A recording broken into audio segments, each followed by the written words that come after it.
आपने कभी सुना है 14 लोक? ये कोई कहानी नहीं बल्कि एक गहरा आध्यात्मिक रहस्य है। हमारे ब्रह्मांड में कुल 14 लोक माने गए हैं, 7 ऊपर और 7 नीचे। ऊपर के 7 लोक, इन लोकों में आत्मा ऊंचाई की ओर बढ़ती है, ज्ञान, शांति और मोक्ष की दिशा में। भूलोक, ये वो लोक है जहां हम सभी मनुष्य रहते हैं। इसे मृत्युलोक भी कहा जाता है क्योंकि यहाँ जन्म और मृत्यु का चक्र चलता रहता है। भूवरलोक, ये लोक भूलोक और स्वर्गलोक के बीच स्थित है। ये ऊर्जा रूपों का क्षेत्र है जो भौतिक और दिव्य लोकों को जोड़ता है। स्वर्गलोक, देवताओं का लोक, जहां इंद्र और अन्य देवता निवास करते हैं। अच्छे कर्म करने वालों को मृत्यु के बाद इसी लोक में स्थान मिलता है, जहां सुख, संपत्ति और आनंद की अनुभूति होती है।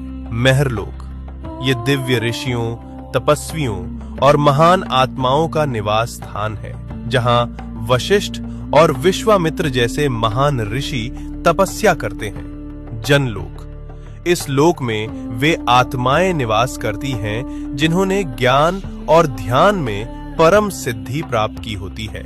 यहाँ के वासी ब्रह्मा जी की लीलाओं में लीन रहते हैं। तपलोक, अत्यंत शक्तिशाली तपस्वियों का स्थान, जो शरीर से परे केवल चेतना में स्थित होते हैं। ब्रह्मलोक, यह अंतिम लक्ष्य है, जहां केवल सत्य है, मोक्ष है और ईश्वर का साक्षात्कार होता है। इन ऊर्ध्व लोकों में आत्मा का जाना मतलब है धीरे धीरे शुद्ध और जागरूक होना। अब बात करते हैं नीचे के 7 लोकों की। यहाँ भोग, मोह और भ्रम ज्यादा होता है। अतल लोक, राक्षसों और मायावी शक्तियों का घर।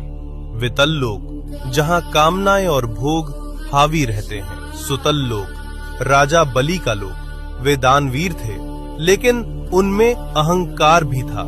रसातल लोक, जहाँ भ्रम, लालच और अज्ञान का घना अंधेरा है।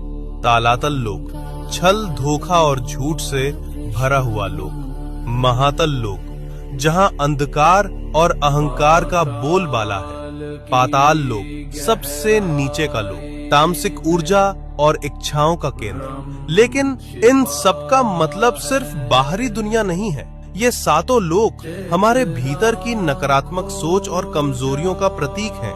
तो जब हम सच्चाई, भक्ति और सेवा में लगते हैं, हम ऊपर के लोकों से जुड़ते हैं, और जब हम लालच, मोह और गुस्से में फंसते हैं, हम नीचे गिरते हैं। सोच बदलो, लोक बदल जाएगा।